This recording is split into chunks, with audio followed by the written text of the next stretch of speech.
आणि मग शेवटी या सगळ्या गोष्टी बघितल्यानंतर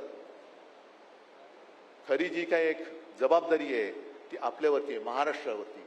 कारण महाराष्ट्र नेहमी देशाला दिशा दाखवत आला हे आपण इतिहासात ऐकलं. आज आपण जर का उद्याची दिशा नाही दाखवलं तर इतिहास आपल्याला सांगेल अरे तो इतिहास होता, पण हे सगळे नालायक निघाले. आपण नालायक असता कामा नये, आपण नालायक होऊ शकत नाही.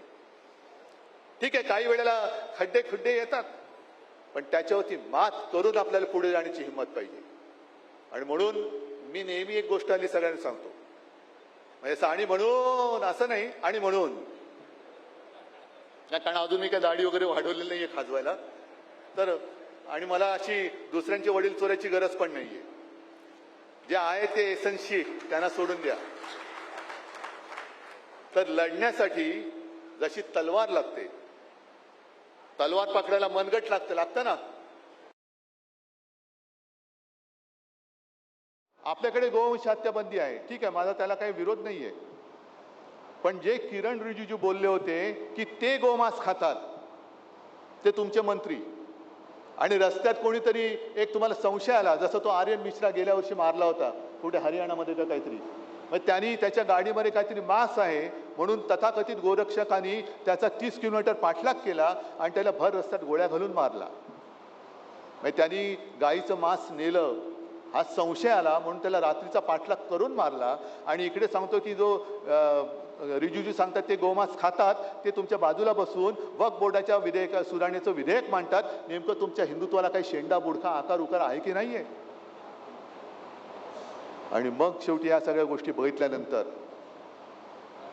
खरी जी काही एक जबाबदारी आहे ती आपल्यावरती आहे, महाराष्ट्रावरती. कारण महाराष्ट्र नेहमी देशाला दिशा दाखवत आला हे आपण इतिहासात ऐकलं. आज आपण जर का उद्याची दिशा नाही दाखवलं तर इतिहास आपल्याला सांगेल अरे तो इतिहास होता, पण हे सगळे नालायक निघाले. आपण नालायक असता कामा नये, आपण नालायक होऊ शकत नाही. ठीक आहे, काही वेळेला खड्डे येतात, पण त्याच्यावरती मात करून आपल्याला पुढे जाण्याची हिंमत पाहिजे.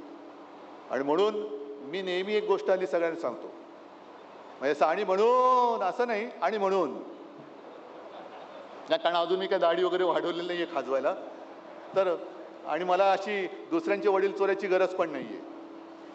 जे आहे ते एसन्सी त्यांना सोडून द्या. तर लढण्यासाठी जशी तलवार लागते, तलवार पकडायला मनगट लागतं ना. पण मनगटामध्ये तलवार पकडल्यानंतर पहिलं लढण्यासाठी मन असावं लागतं. ते मन तुमच्याकडे आहे की नाही ते पहिलं मला सांगा.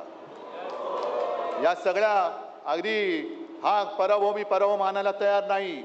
हा आपला पराभव खोटा दाखवला गेलेला आहे. आज जरी बॅलेट पेपरवरती निवडणूक घेतली तरी आपलं सरकार पुन्हा यांच्या दुपटीने, म्हणजे आता 288च्या वरती जागा नाहीत म्हणून, पण यांच्यापेक्षा जास्त संख्येने आणि मतांनी आपली जनता, कारण मला माझ्या महाराष्ट्रातल्या मायबाप जनतेवरती पूर्ण विश्वास आहे.